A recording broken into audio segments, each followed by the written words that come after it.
Hello and welcome to the next newsletter on New Zealand Sport Radio, the show where a panel of football tragics discuss the latest going on in arguably the greatest football league in the world, or at least Australasia, the Bunnings A-League. More specifically, we're here to break down the performances of our beloved Wellington Phoenix, preview their next game, and give all of you watching and listening some views and opinions about the league and in a Kiwi accent rather than an Aussie one. I'm joined today by myself, obviously, and Chris Scazz. How you going?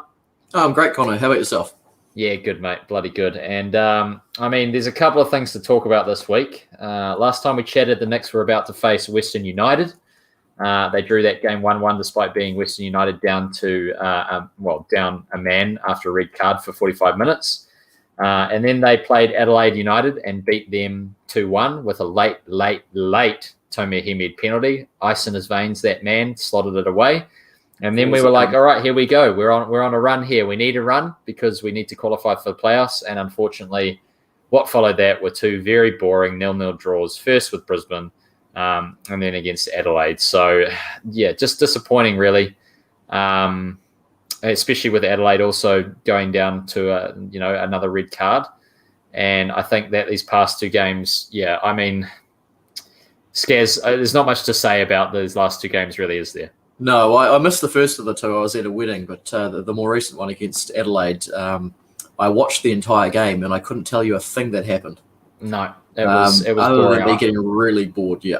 Yeah. So I'll tell you the stats, just because we love some stats. 15 shots for the Phoenix, 13 for Adelaide, 5 shots on targets for Adelaide, 1 shot on target for the Wellington Phoenix the entire game. 49% possession to 51% possession. That's the Phoenix being lower. 396 passes to 394 passes, very close in the pass takes. Phoenix 2 passes more. 76% pass accuracy for both teams. 8 fouls for the Phoenix, 17 fouls for Adelaide. Yellow cards, 1 for each team. Obviously, Adelaide with that red. No offsides for either side, 8 corners to 7. A very, very evenly matched game, and that was about the most interesting thing, apart from Ryan Strain's 74th minute red card. Those were the only interesting things about that Adelaide match. Unfortunately for the Wellington Phoenix, it means that, realistically, our chances now of qualifying for those playoffs are pretty much gone. Realistically, we needed to win one of these games if we wanted to qualify. And as you can see with that table that Paul has put on the screen, Wellington Phoenix are sitting on 9th with 27 points with 21 games played. Most of the teams looking to qualify for those playoff spots are already points above us, or they are points near us with games in hand. So the likes of Western United with a game in hand on 28 points, they have lost their last 2. However, you never can count on other teams to get results for you. Brisbane Roar, obviously, having lost their last game, but they're on 19 games played, so they've still got 2 games in hand, still 3 points above us. It's looking very unlikely now that we're going to qualify with the likes of, even Western Sydney Wanderers being 4 points above us with 31, MacArthur on 32, despite having played the same amount of games. With only 4 matches left, you have to look at that and say, unfortunately, it's probably a bridge too far. However, we do have some exciting news in the fact that the Wellington Phoenix are coming home.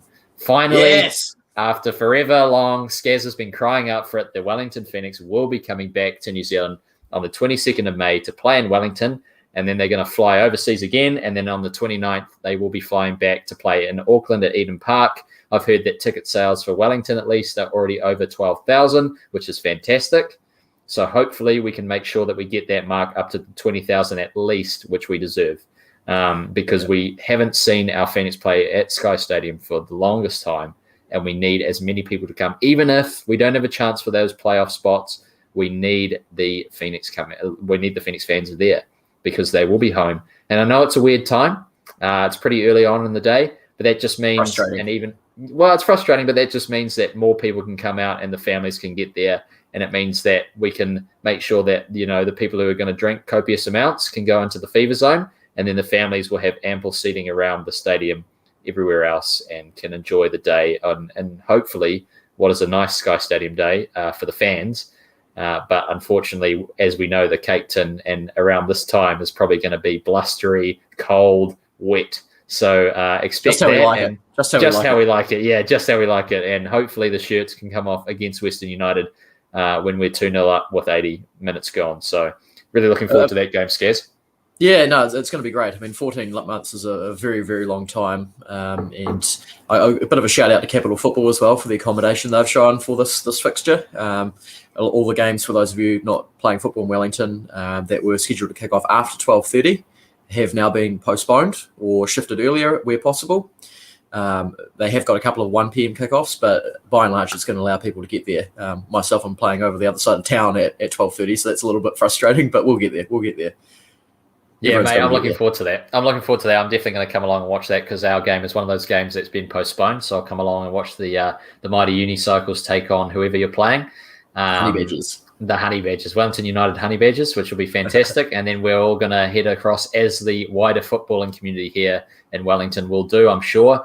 We're all going to head across and make use of Capital Football's kind of dispensation that they've given us all to get to that game and make sure that we support the Wellington Phoenix and what is hopefully a solid win over Western United, because the last thing we want is Western United to come over in our first home game in a long time and get one over us. That would be awful. And I know Rudan's licking his lips at the prospect, but I'm sure that the Phoenix players will do everything they can to make sure that they get the win at home, even if playoffs are out of their sights. So really looking forward to that game, really looking forward to having everyone there and the wider footballing community getting behind the Phoenix and experiencing another live event at home in what seems like forever. I mean, it's been so long since we've seen these guys play where they belong, and I can't wait to see them in that yellow strip again. I mean, you're wearing it now, Scazz. So excited for the Wellington Phoenix to be back in their yellow strip. The red strip has been retired. It's no longer being used, which will be fantastic. And we can just play in our beautiful away kit as well. Oh, wow. What an away kit that is, that beautiful blue away kit, which many of us have purchased and enjoying. Well done again to the Phoenix for that. And we can finally play in yellow. So a big question for me ahead of this game on the 22nd is whether we've got early back. Do we know what the latest is on that front? I think he is probably going to be back for that. But it will be one of those ones where he's maybe at 80%, but I just think he wants to play. Knowing early especially, I mean, he just wants to be there. And the team need him. I mean, he's so crucial to us. You'd have to argue that him and Piscopo this season have been our two most crucial players. Having Stevie Taylor back and having the emergence of Ollie Sale has been nice bonuses. But this season, by far and away, I think Ulysses Davila and I mean, Reno Piscopo have been our two best. And the emergence of Ben Wayne has been something that we've all had a chance to smile about. I mean, the Wayne train, we've all been talking about it. It's fantastic for everyone. And then you just have those guys who are consistent performers like Ball. Actually, you have to give a big shout out to Clayton Lewis as well. He's been fantastic. And the likes of Sam Sutton, James McGarry just rotating, and then Tim Payne, Mr. Dependable at the back, just coming across and filling in at centre back when he was needed. It's been actually a pleasure watching the Phoenix, even if we don't make the playoffs, which it's looking likely we won't. It's been a pleasure to watch the Phoenix this season, and you have to say that if we can keep the majority of the squad together for next season and build, then actually we'll be hoping for a playoff spot. I think most people this season realised that actually it was another rebuild. There was a lot of people off contract. We kind of did what we did the season before, and we had to kind of make do with what we had. So if we can keep all of these players together, maybe offload some of the dead weight, and I think we know who I'm talking about when I say dead weight, we get rid of those and we bring in some really crucial players and maybe another striker to complement who we have, maybe a homegrown one rather than a marquee. That would be fantastic. And I know there's a couple of names knocking around. Yeah, I mean, the obvious one that a lot of people are still talking about, and it happens every year since he left, is Roy Krishna. Apparently he hasn't signed a new contract with ATK yet. And I think he's in Fiji at the moment rather than in India. So let's see if that could happen. But I don't know. Sometimes you wonder whether it's wise to go back to players that have left. Think about Nathan Burns when he returned. I think Krishna is very different. I think many people would bite your hand off to have Roy back, especially as now he's New Zealand classed, so he wouldn't fill up a marquee spot. That's definitely a big benefit. Yeah, I think people would. If he was still marquee classed, I think people wouldn't have. But because he's not anymore, and because obviously India is having a terrible problem with COVID again, awful to see. I think for his family, Roy's probably not wanting to go back because that would just be a bad decision for having a young family. And despite the fact that they probably would put footballers in a bubble, it's just not a good idea. And I think that, I think we need to leave that for now. Like, obviously, give Rory time to kind of make a decision and see how that kind of situation develops. But I mean, if he becomes available, he decides he wants to stay in New Zealand or in Fiji, we have to approach him. I mean, he would be so crucial. Absolutely. And we know that the likes of, I mean, you look around the league and you look at other players who've come over at like the age of the, mid-30s and done well. I mean, Del Piero is an example. Diego Castro, people talk about all the time as being amazing, even though he's 36. I would love Christian to come back. And another player that actually we should mention is another ex-Phoenix player who's doing well in the National League, Hamish Watson. His name has been brought up many a time to me, actually, and I've always wondered what he'd be like now that he's kind of had a chance to mature. He's played in Australia in the lower leagues, so bringing him back might be a gamble that they might want to pay off. I know that the Phoenix and Lower Hutt have kind of been developing their own strikers that they probably want to look at first. But Hamish Watson, I mean, played for Team Wellington, obviously now playing for Olympic. He could be someone that they look at as well. He's done very well for them in recent seasons. I don't know. I wasn't a big fan when he was at the club, but like you say, maybe he's a different man now. If he can prove himself, then it's worth a punt, I guess. Question there from Simon: what's the chance of getting Chris Wood? 0 would be my reply to that. So Burnley obviously staying up after their win this morning against Fulham. They'll be staying up in the Premier League, and Chris Wood will probably be tied down to, I'd say, another 2-3 year contract. I think Sean Dyche and the Burnley fans absolutely love him. It was his 50th goal this morning for Burnley, and they're super happy with him, and I think he's super happy at the club. And why would you leave a Premier League team? I mean, the wages he's getting, the excitement that he has week in, week out, playing in a league that's by streets ahead, better than the A-League. I think if we're looking to get Chris Wood, it'll be 3 or 4 years down the track. Yeah, and I think if he does leave Burnley at the stage, it's going to be for another Premier League club. I think there was others that would take a punt on him at this stage. He's really proven himself over recent seasons. And he suits Burnley down to the ground. I mean, as I said, Sean Dyche loves him. And Simon, fair enough. But we always have to be, as New Zealand football fans, like what we want to see is our best players come back and play for the Phoenix. But I think realistically with Chris Wood, as much as we would want him back now, we have to say like he can keep going in the Premier League, and then we'll get him back in 4 or 5 years, and hopefully he can play for us. As with the likes of Ryan Thomas playing in the Dutch First Division, that's someone who we're looking at and saying maybe in 4 or 5 years, actually probably longer for him because he's longer than that. I would have thought maybe in 10 years. We get him. The other big one, I mean, we're talking about players to come in, but securing who we've got at the moment is also really important, as we've seen over recent seasons. Oh, absolutely. Bit of coverage in the media recently about Uli's contract, that it's running down, but he's certainly making positive sounds about wanting to stay. So let's keep our fingers crossed for that one. I don't think he's leaving. I think he loves it, and I love him. Right. And I mean, the fans love him, and I think he feels appreciated by fans in both New Zealand and Australia. I don't think he's going to leave. I know Ufi as well, as there's been talks about him potentially going elsewhere. Obviously, Melbourne Victory was a big one. Now Popovic has signed for them, so he's going to be their coach. Other coaches, other teams, will be looking for coaches at the end of the season and the off season. I don't think Ufi's going to leave either. I think Ufi's keen to stay for another season and really build on what he's built. And if players like Uli de Villa, Reno Piscopo, Ben Wayne, the likes of Hemed as well, potentially stay, then I think he's going to be keen. Reno's still got a while on his contract, I think, doesn't he? Hopefully. Anyway. Yeah, I'm trying to remember. Yeah, I think Reno's got he was tied down to a pretty long contract. Yeah, I think he had 3 years, so another 2 years after this one. But it'll be fantastic to keep those guys on. And then obviously Stevie Taylor is another one that we have to re-sign. I know that there's talk about him potentially going somewhere else, but he said he wants to finish his career at the Phoenix, and I think he's earned that right. The fact that he came back. Yes, please. He what? Yes, please. Yes, please. Exactly. Yes, please. Absolutely. And Simon says, any news on Sarpreet Singh? Yes, Sarpreet, unfortunately for us, but fortunately for him, will be playing, whether or not in the Bundesliga, I don't know, but he'll be playing in other leagues overseas. I think he's good enough, and he's earned that right as well. Same with Libby Kakachi. He's gone overseas, and he's proving himself week in, week out with his Belgian team.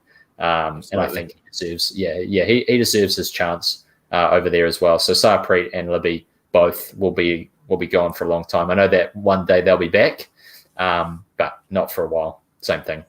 You have to put them in the same kind of category as the Ryan Thomases and the Chris Woods and those kind of guys that they should stay overseas and make their way there and then come back.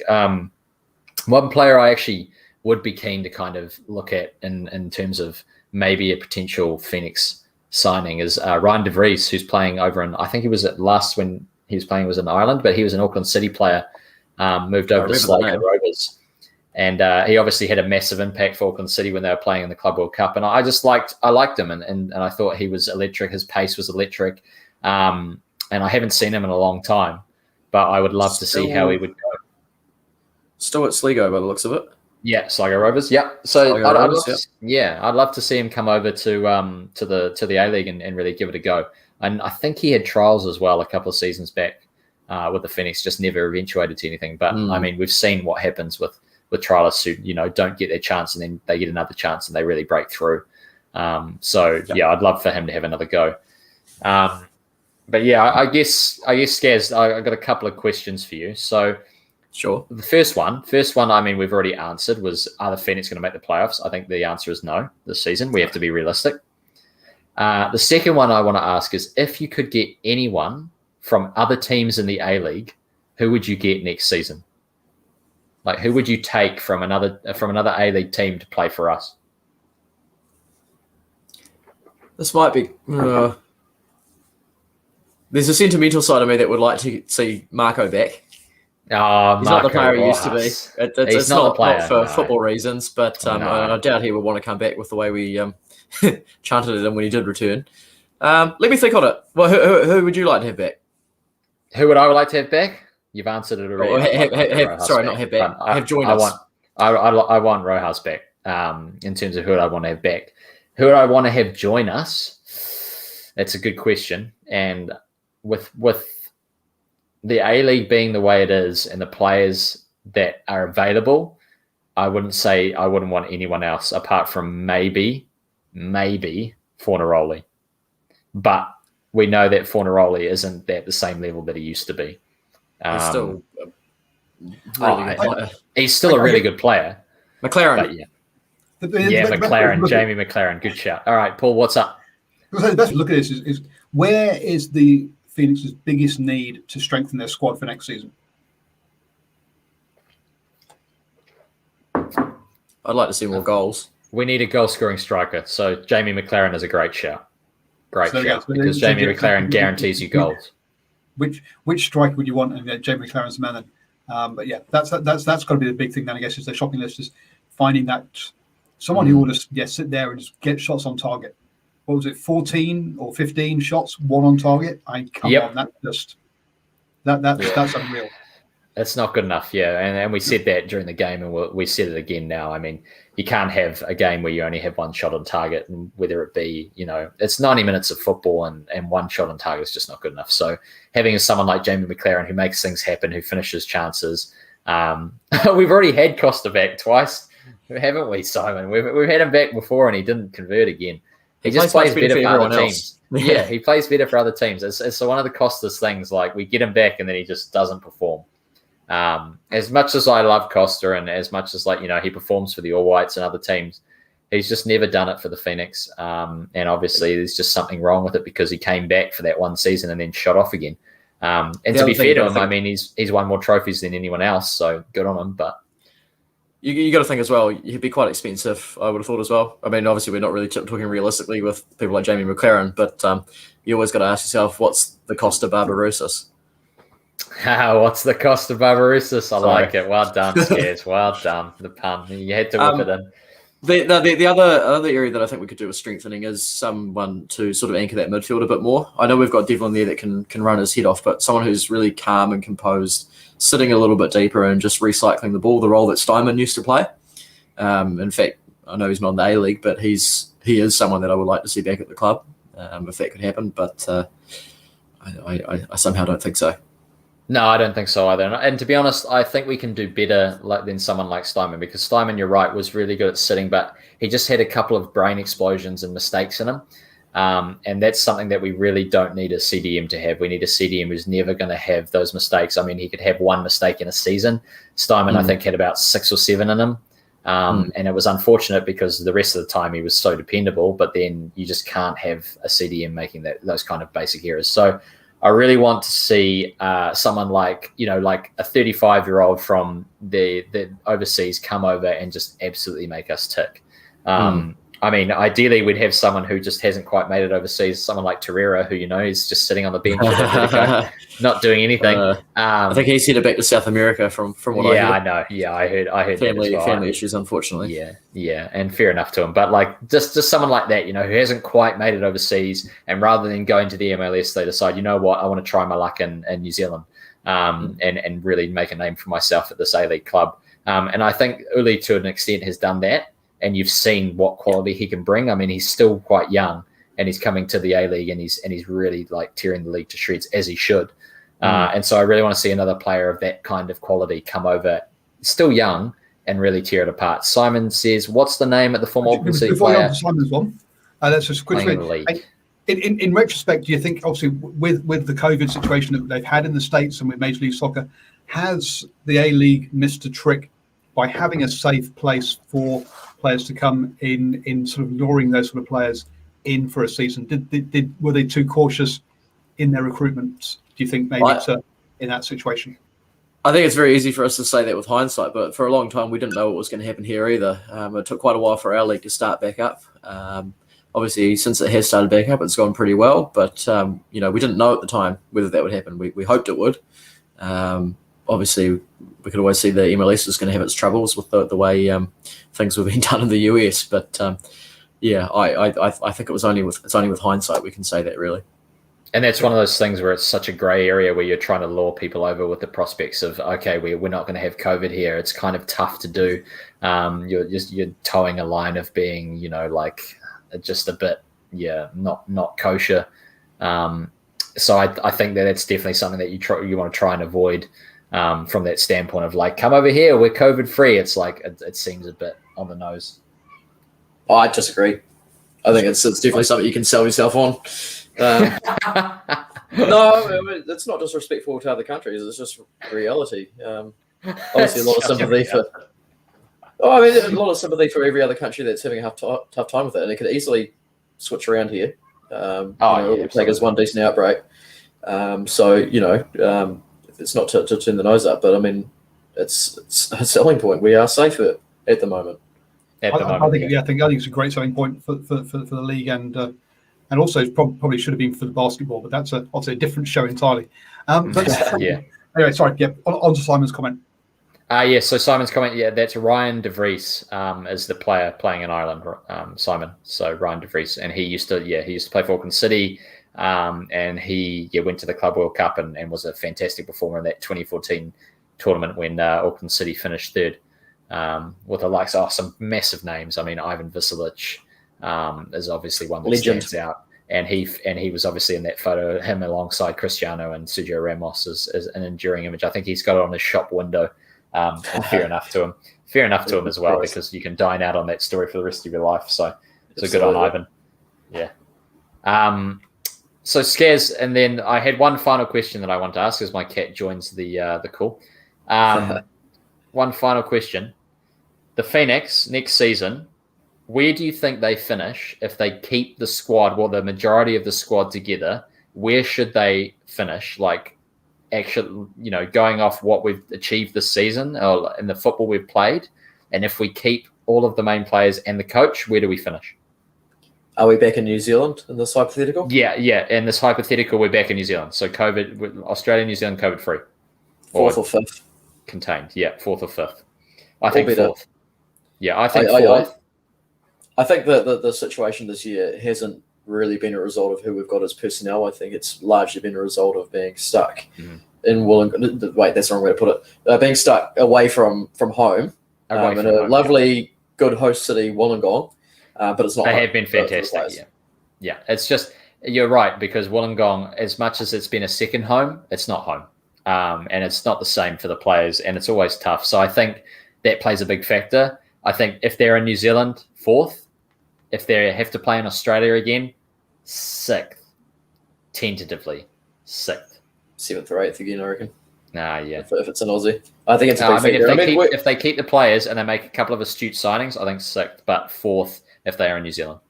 I think it's very easy to underestimate the effect something like that has on people. It's the players are humans, and they have sports psychologists for a reason. Yeah, and so I think that's a big factor. But yeah, keeping the team. The team has the basis of a really good side, so promising for next season, hopefully. Paul? So, I was going to take you back to the table then, and this is more a kind of A-League question rather than the Phoenix one. But you've got the Melbourne City there on 41 points, 9 points clear. But then you've got Sydney FC on 32, Adelaide United on 32, Central Coast Mariners on 32, Macarthur FC on 32, Western Sydney Wanderers on 31, and Brisbane Roar on 30. So you've got 2 points separating second from seventh. Is this the most competitive A-League season that we've seen in your memory? Seeing Central Coast in fourth still says that, yes, it is the most competitive league we've seen in a long time. I think only two teams have really been off the pace this season. That's been Melbourne Victory and Newcastle. Normally you have about 5 or 6 teams that are off the pace and just aren't good enough. And you can tell straight away who the playoffs will be. So this season, actually, the way it's gone, we have never, apart from Melbourne City, no one's been really clear in terms of who's going to be in that mix. And that means it has been for a long time, the most competitive it's been in a very long time. But also, I think, once again, we have to call back to the scenario that we're in. This whole COVID situation has thrown teams out of whack. It's put teams in the mix that you wouldn't expect. And I think that's really gone to show that, the likes of Sydney, who've been dominant for so many years, are now, yes, they're second, but only on goal difference. And that's crazy to see. And obviously Adelaide and Central Coast with games in hand could go above them. And so Sydney would be in fourth.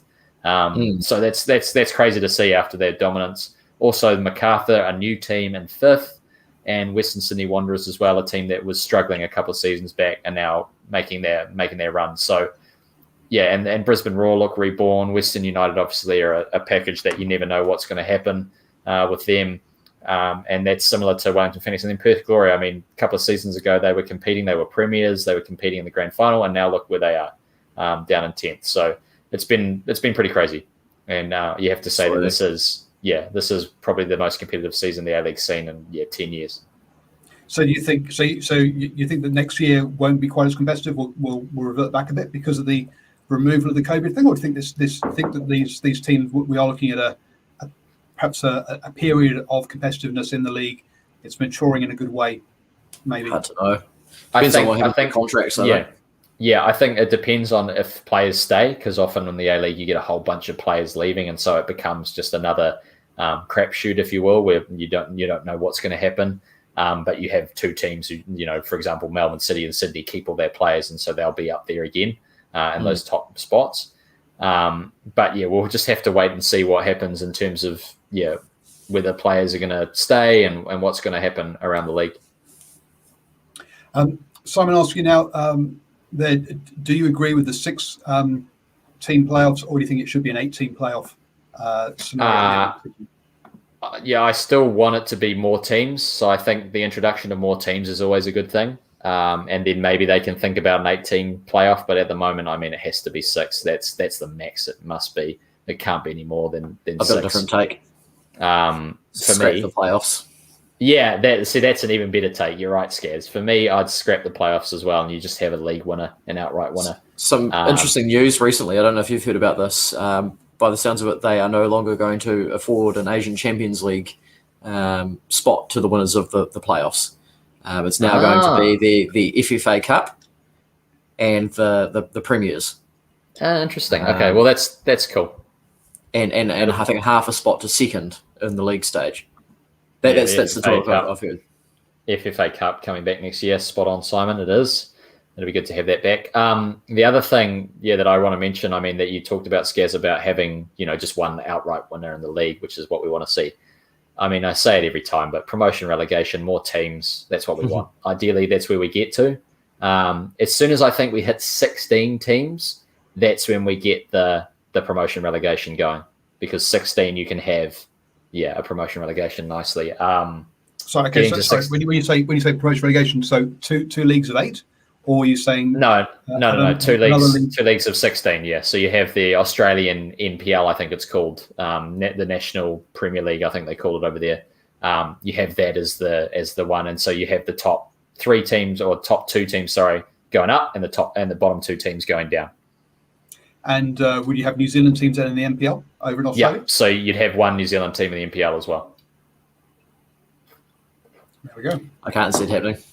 I can't see it happening either. That's my dream, though. That's what I want. But it's not going to happen for a long time. And if I definitely can't see having New Zealand teams in a second division. Yeah. Well, no, I just don't think the funding's there for the trouble. It's not. It's not. Yep. You're right. And I don't think it ever will be. Nope. But we need to see something like that. We need to see promotion relegation eventually, because that's what we want. I think we should wish too much for it, because it'll happen, and then we'll be gone. What you could have is promotion relegation, but have some sort of playoff between a New Zealand league and an Australian second division league, and have 2 second division leagues there, and they play off to see who gets promoted, and one team from the A League gets demoted. Or so you could have the national. Yeah, you could have the national champions, so the ones who win the new Champions League format National League at the end of New Zealand season play off against the NPL champions, so the top NPL winner, and whoever wins that match obviously gets like a chance to either get straight promotion, or they get a chance to face off against the bottom placed A League team to potentially go in.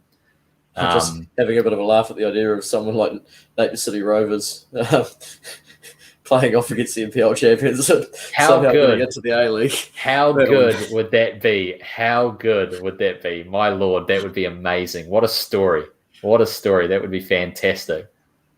I think they'd have to definitely abandon metrics if that was going to happen. Can you imagine like these teams going to Blue Water Stadium, and oh man, that would be legendary. I would love that. I would love that, mate. And that's what makes you fall in love with football. That's what you care about, because you don't have to deal with these franchise systems. You've got your club that you've grown up, you've played in, you've supported since you were young. Getting into this league, oh man, what a story. I guess the only problem is that I'm stretching my own personal knowledge, but I believe that the national division national competition now that the champion in New Zealand is it enforced amateurism? You're not allowed to pay players. Is that right? It's shamateurism. Shamateurism. Yeah, so they're appointing auditors now to monitor player payments and make sure that there's nothing dodgy going on. So it'll be interesting to see what happens with that, if it's actually effective. But the idea is that players are not paid, but the reality, from what I hear, is quite different. So if you do get promoted, clearly you're going to have to very quickly change from being an amateur team to a professional team, which basically means you're going to clear out your squad, which I guess makes the whole promotion thing a bit of a joke. But yeah, you'd have to structure a way where it happens. I mean, if the team's good enough that you qualify with, if the team is good enough to beat the NPL team and an A League team, you have to say that those players will not get cleared out. They'll get paid, and then they'll actually become professionals, which would be such a crazy story and an amazing thing. To have these guys who are getting paid, $400, $500 a week plus a company car, like a club car, or something like that, or free board, and then all of a sudden they beat this star-studded professional team. I mean, what a story! All that would happen is we'd see a whole bunch of clubs going bankrupt. I mean, you'd have a whole bunch of clubs you'd have one club that would go up and be bankrolled, and then you might have a few clubs suffer the fallout from that. Well, I guess the other point, you have something like we've seen in rugby union in the UK, where London Welsh got promoted and then immediately demoted because they had to buy all these players in to get up to that level, and then effectively, they ended up going bankrupt because as they yo-yo between the leagues, they kept on basically having to redo their entire squad every season, and they just couldn't afford messing it. And that's what I say, they went bankrupt and folded. So you've got to be careful of that as well. Yeah, absolutely. That's always something that you have to take into consideration. But that's an interesting cautionary tale, I guess, in terms of that team. Obviously, they didn't have they got promoted and their players couldn't sustain that run against all of those those higher up clubs. So they had to basically ship their squad every season. So they didn't have the playoff thing. You see, if you have that playoff to get promoted against the bottom team, then that kind of puts that stops you from getting a team promoted that doesn't have the quality. Yeah. To last the season, and it's all they had automatic promotion. So I guess that's part of it. A big gap between the two leagues, which meant that if you hadn't, So you have to make sure you have that kind of quality control. So once you beat that NPL team, if you're a New Zealand team, or once the NPL team has beaten our top New Zealand team, they go to that A-League team and they see how they go. And we've heard about upsets in the FFA Cup. And we've heard, like all sorts of different things where NPL teams upset or play better than A-League teams, often with ex-A-League players in their ranks. So who knows? Maybe one day we'll see it happen. And maybe one day we'll have promotion relegation instead of this franchise model. We'll just have to wait and see. At the moment, looks like those things are happening. For the kind of uninitiated people who are listening about this FFA Cup, then you just mentioned there that it's not just the A-League teams. Who else gets involved? So the FFA Cup is down to NPL 2, I think, level in Australia. And so they have NPL 2, NPL 1. We don't have any New Zealand teams, just the Phoenix. Just the Phoenix, okay. Yeah. So it's NPL 2, NPL 1, and it's their version of the FA Cup in England with less leagues. Obviously, the League Cup. Yeah, you'd have to argue it's more like the League Cup. It doesn't have the history of the FA Cup, which is outstanding. Doesn't go down as far. And it doesn't go down as far. No, you're right. All right. Well, I think we've covered a very wide range of topics actually tonight, boys. Well done.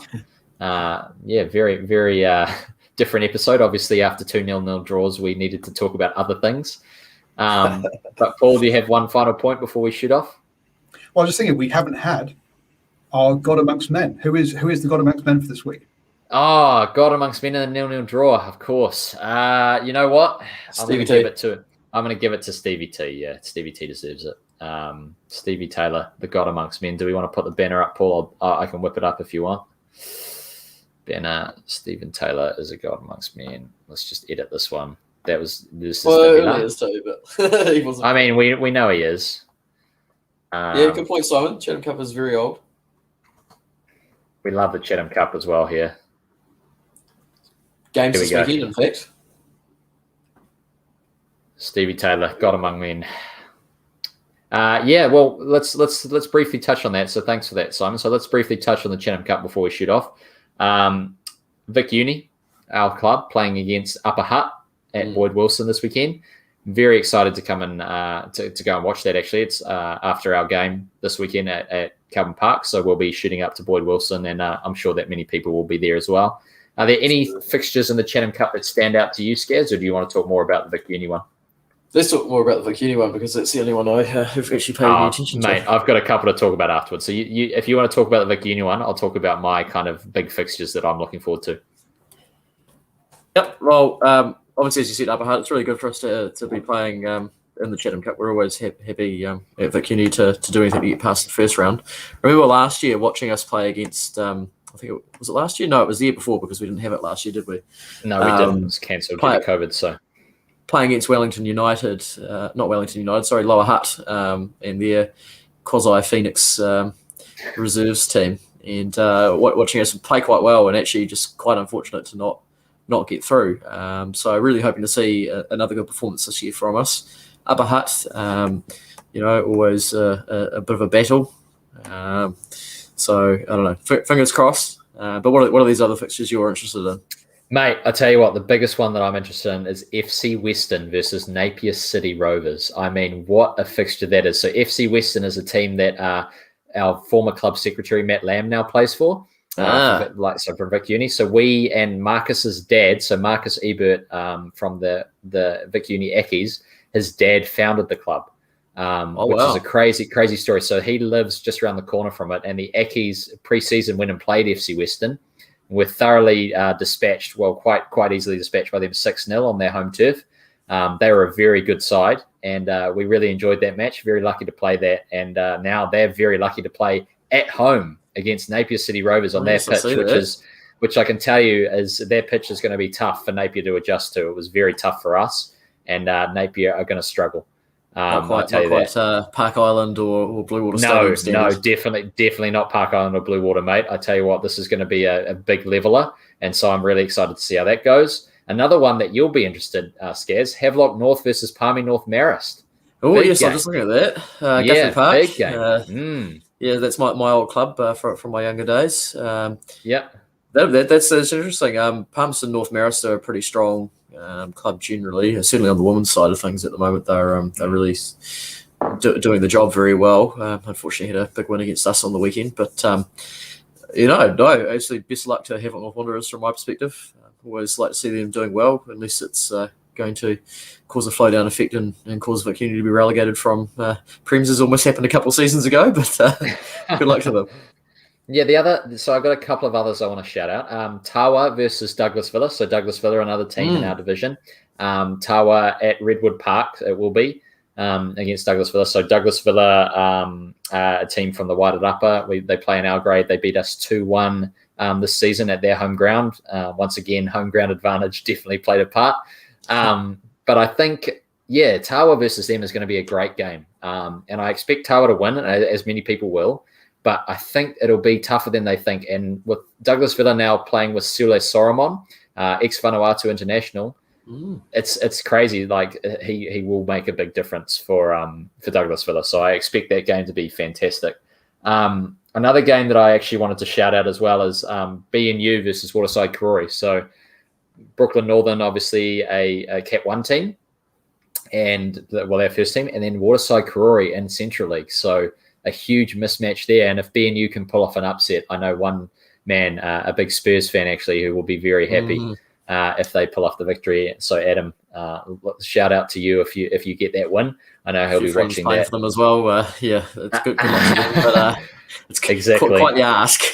Yeah, and the final one that I wanted to shout out from Wellington was Wellington Marist. After beating Nainai, their reward was a game against Stopout. So Stopout relegated from Central League last season, now absolutely smashing Cat Prem as expected. That will be a big game. Wellington Marist playing at Kilburnie Park, so at home against Stopout. I expect Stopout to absolutely blitz that. But Marist, will be looking to cause an upset. Shout out to Marist at the moment. They're a club that's really going through a bit of a renaissance. I would say they're a club that for a while has sort of been struggling to keep teams, or rather lost a few teams a while back and hasn't really rebuilt. But this season have picked up quite a few sides. And I think I saw their first team had a 12-1 win. They did over C2 and reserves. Yeah. So well done to them. But as you say, I think the Stopout first team might be a bit too much of an ask. Yeah, absolutely, mate. A bit too much of an ask. And this is, of course, the first round. There's still a lot of teams who've won in the past. A lot of those Auckland teams as well, the likes of, Auckland United, Auckland City, Bay Olympic. They're not playing. They've been drawn automatically into that second round. So we're still waiting to see a lot of those Auckland teams kind of come in and start to compete, as same with the Wellington teams, the likes of Olympic. Miramar, Western Suburbs. Yeah, Wairarapa. They're all not in this part of the draw. So this round one is kind of that shadow, similar to the way the FA Cup goes, where you have those lower teams kind of playing off to get the ability to get into that second round proper. In the FA Cup, I think is it third or fourth round proper, depending on how many teams there are that enter. So with a lot of teams and some new teams entering this season, I think it'll be the second round proper this season for the Chatham Cup. And it'll be good to see some of these teams get the chances against the likes of those heavyweights of the competition. So really excited to see this season's Chatham Cup. Obviously, with last season's Chatham Cup being postponed, very, very exciting to have it back. And like Simon said, and like you mentioned, it's a big one. And Simon says, I'll be going to watch the game in Rotorua. So how do you pronounce that, Simon? That's an epic Māori name. I'm trying to find it in the fixtures. Yeah, who are they playing? Let's find this. Against Tauranga. Against Tauranga. They beat Taupo, sorry, in the preliminary round 4-0, and now they're playing against Tauranga. That'll be a tough game. No, Taha. Big game. I'm going to go out there and say it. Nonga Taha, yeah, well done. Yeah, against Tauranga. So Tamarahi Reserve. 2 p.m. 15th of May. So if you're in the Rotorua area, get down and have a look as well. You might see Simon there watching the game. Fantastic. Well, I think, the Chatham Cup, get down there, support your local club. I mean, it's always a great game. I think teams just lift their level as well for it, and you can always be guaranteed that at least one upset will happen in this first round. So be ready.